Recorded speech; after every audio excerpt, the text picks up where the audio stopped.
अब खबर कोलकाता से, जहां की लेडी डॉक्टर की हत्या और रेप के मामले में सीबीआई की एंट्री हो चुकी है। आज से मामले की जांच सीबीआई करेगा। सुबह 10 बजे तक सीबीआई को केस डायरी और दूसरे रिकॉर्ड राज्य सरकार ट्रांसफर करेगी। वहीं मामले की जांच के लिए दिल्ली से एक स्पेशल मेडिकल और फोरेंसिक टीम कोलकाता पहुंचेगी और क्राइम सीन पर जाकर जांच शुरू करेगी।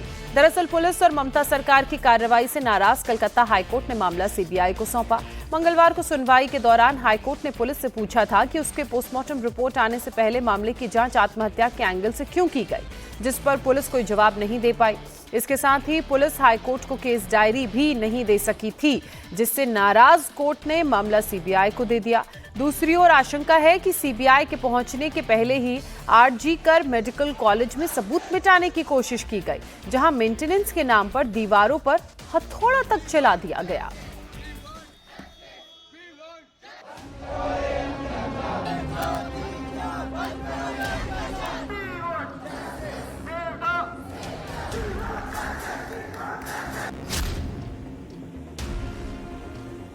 कोलकाता में लेडी डॉक्टर के साथ हुई दरिंदगी के बाद पूरे देश में गुस्सा है।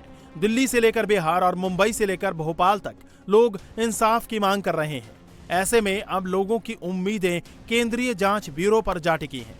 सीबीआई ने केस अपने अंडर में ले लिया है। साथ ही फॉरेंसिक और क्राइम एक्सपर्ट की एक टीम भी बना दी गई है, जो आज क्राइम सीन पर जाएगी और केस की जांच शुरू करेगी। आज केस डायरी भी सीबीआई को सौंप दी जाएगी। देश को झकझोर देने वाले इस केस की जांच अब सीबीआई करेगी तो कई सच्चाइयां सामने आएंगी। दरअसल मंगलवार को कलकत्ता हाई कोर्ट ने मामले की जांच सीबीआई को सौंपी।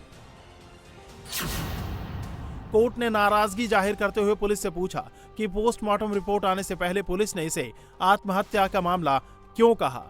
पुलिस 5 दिन तक किसी निष्कर्ष पर क्यों नहीं पहुंची। हाई कोर्ट ने पुलिस से केस डायरी मांगी तो पुलिस वो भी नहीं दे सकी। हाई कोर्ट ने पूछा कि मेडिकल कॉलेज के प्रिंसिपल का बयान क्यों नहीं लिया गया।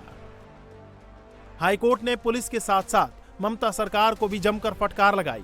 कोर्ट ने पूछा कि डॉक्टर संदीप घोष के इस्तीफे के फौरन बाद दूसरी नियुक्ति क्यों की गई और डॉक्टर संदीप घोष को फौरन छुट्टी पर भेजने का आदेश क्यों दिया गया।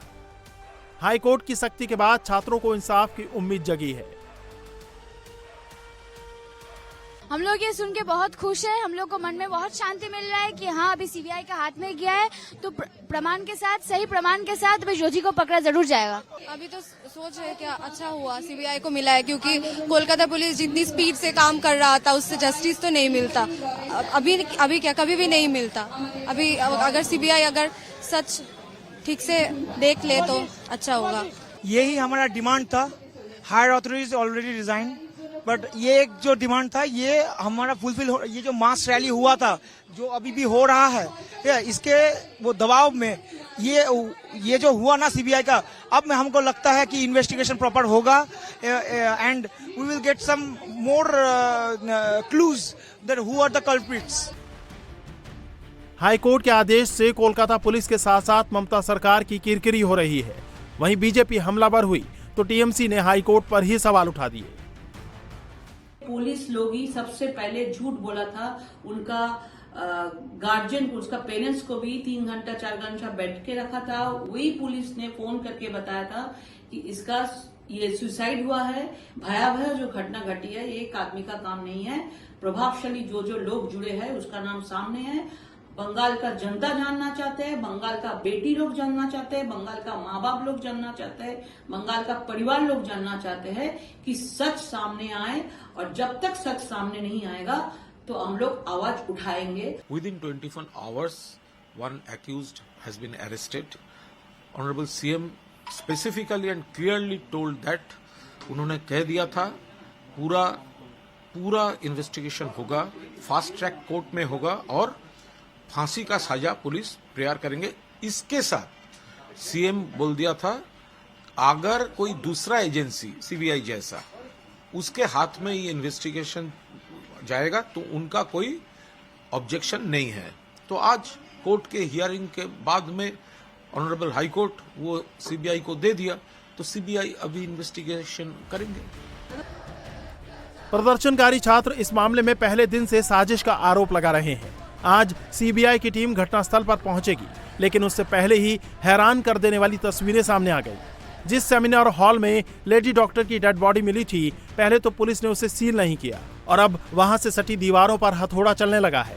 अस्पताल प्रशासन कह रहा है कि यहाँ टॉयलेट बनने हैं। ऐसे में आशंका है कि ये सीबीआई के पहुंचने से पहले ही सबूतों को नष्ट करने की कोशिश हो सकती है। पोस्टमार्टम रिपोर्ट देखने वाले डॉक्टर का दावा है कि मामले को किसी एक शख्स ने अंजाम नहीं दिया। इस बीच डॉक्टर सुवर्णो गोस्वामी का दावा है कि डॉक्टर के साथ हैवानियत करने वालों में एक नहीं बल्कि एक से ज्यादा अपराधी शामिल थे, क्योंकि पोस्टमार्टम रिपोर्ट में लेडी डॉक्टर की बॉडी से एक से ज्यादा व्यक्तियों का सीमेन मिला है।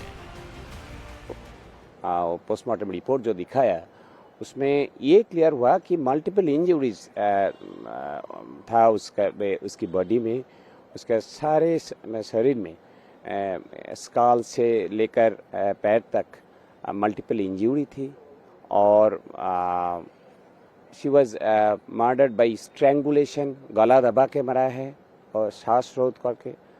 और the amount of fluid they collected from inside her vagina, that was huge amount. में तो सीमेन लिखा नहीं होता है क्योंकि उसका लेबोरेटरी में मिलेगा सीमेन है या और कुछ है, लेकिन उसका वेजाइना से जो सैंपल जो कलेक्शन हुआ वो उसका ज़्यादा ही अमाउंट है, 151 grams. That may be mixed semen mixed with some mucus or some vaginal discharge, but this amount, huge amount of fluid suggesting semen. जघन्य हत्याकांड में कई एंगल सामने आ रहे हैं। 4 पेज की पोस्टमार्टम रिपोर्ट के मुताबिक दरिंदे ने रेप से पहले डॉक्टर बेटी की बेरहमी से पिटाई की। 120 मिनट में पीड़िता को बुरी तरह से टॉर्चर किया गया। उसके चेहरे पर इतनी जोर से वार किया गया कि डॉक्टर बेटी ने जो चश्मा पहन रखा था वो टूट गया और उसका शीशा उसकी आंख में जा घुसा। आंख में शीशा घुसने की वजह से उसकी आंख से खून बहने लगा।